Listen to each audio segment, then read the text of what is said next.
এই বন্ধ ঘোষণা করার পর নানা রকম হুমকির সম্মুখীন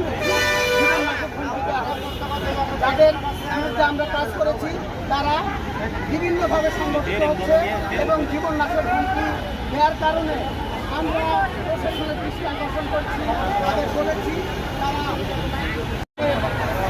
হামলা হতে পারে সেটা খেয়াল করছি, কিন্তু এভাবে তো আমরা টিকতে পারবো না, থাকতে পারবো না। আমরা নিম্নবিত্ত মানুষ বসবাস করি, ফলে তার একটা সুরাহা হওয়া প্রয়োজন। আমরা যখন উপায়ন্ত না পেলাম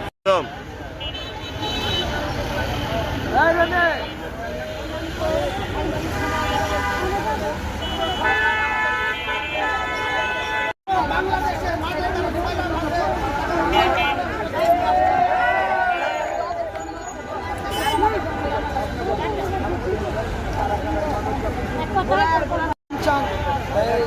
শাহজাদ তানভীর আলো এই ওরা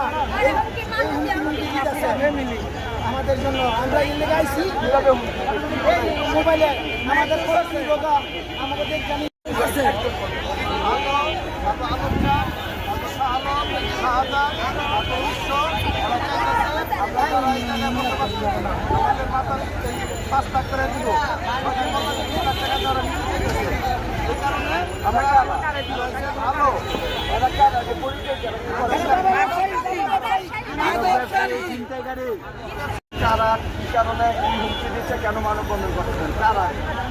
মাদক ব্যবসায়ী আলো, মূল ব্যবসাটাই করে আলো, আর আলোর মেয়ের জামাই উৎস এই আলো, আর হইল গিয়েছে আপনার গাবতলি যেটা মাদক আইনা দেয় উৎস, পুরা ওদিকের সেন্টারটা উৎস দেয় আর এদিকেরটা দেয় আলো মেন বিরাট।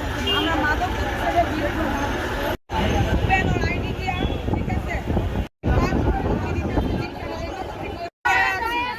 আমরা জানের ভয়ে আছি, আমাদের সন্তানকে নিয়ে আমরা বাসা থেকে ব্যক্তিগত মানুষ মারা যায়। তার মানে কি আমরা শান্তিতে থাকতে চাই, আমরা শান্তিতে থাকতে চাই।